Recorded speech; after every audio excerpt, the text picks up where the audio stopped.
ঢাকার রাস্তায় নেমেই যেন এক যুদ্ধ, যানজট, ধোঁয়া আর ভোগান্তি। প্রতিদিন ঘন্টার পর ঘন্টা আটকে থাকা বাস, দূষিত বাতাস, নিঃশ্বাস নেওয়া, এটাই নগরবাসীর যেন এক বাস্তবতা। এই চিত্র বদলাতে নতুন আশার কথা শুনিয়েছে সরকার। রাজধানীতে চালু হতে যাচ্ছে ইলেকট্রিক বাস। প্রাথমিকভাবে 250টি ইলেকট্রিক বাস নামানোর পরিকল্পনা নেওয়া হয়েছে। লক্ষ্য পরিবেশ বান্ধব, আধুনিক ও স্বস্তিদায়ক গণপরিবহন ব্যবস্থা গড়ে তোলা। বিশেষজ্ঞরা বলছেন, ডিজেল চালিত পুরনো বাসই ঢাকার বায়ু দূষণের বড় কারণ। ইলেকট্রিক বাস চালু হলে দূষণ কমবে, জ্বালানি খরচ কমবে, এমনকি কর্মদক্ষতাও বাড়বে প্রায় 90% পর্যন্ত। কিন্তু প্রশ্ন হচ্ছে, এই উদ্যোগ কি বাস্তবে সফল হবে? কারণ অতীত বলছে ভিন্ন কথা।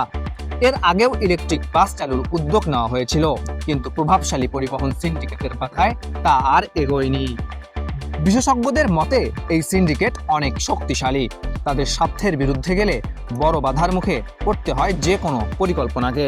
তাই তারা বলছেন, দৃঢ় রাজনৈতিক সিদ্ধান্ত আর কঠোর অবস্থান ছাড়া এই উদ্যোগ সফল হওয়া সম্ভব নয়। এদিকে সরকার জানিয়েছে, 180 দিনের একটি বিশেষ কর্মপরিকল্পনা হাতে নেওয়া হয়েছে।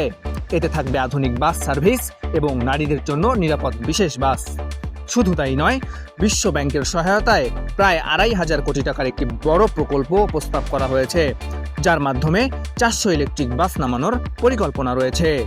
তবে সফল হতে হলে শুধু বাস আনলেই হবে না, প্রয়োজন চার্জিং স্টেশন, দক্ষ টেকনিশিয়ান, মেইনটেন্স ব্যবস্থা এবং দীর্ঘমেয়াদী পরিকল্পনা।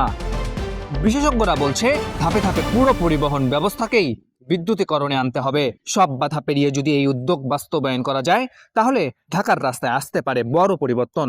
কমবে দূষণ, কমবে ভোগান্তি, আর নগরবাসী পাবে স্বস্তির যাত্রা। এখন দেখার বিষয়, এই স্বপ্ন কি বাস্তবে রূপ নেবে, নাকি আবারও থেমে যাবে প্রভাবশালী চক্রের বাধায়? শামসুর রহমান, বাংলা পোস্ট, ঢাকা।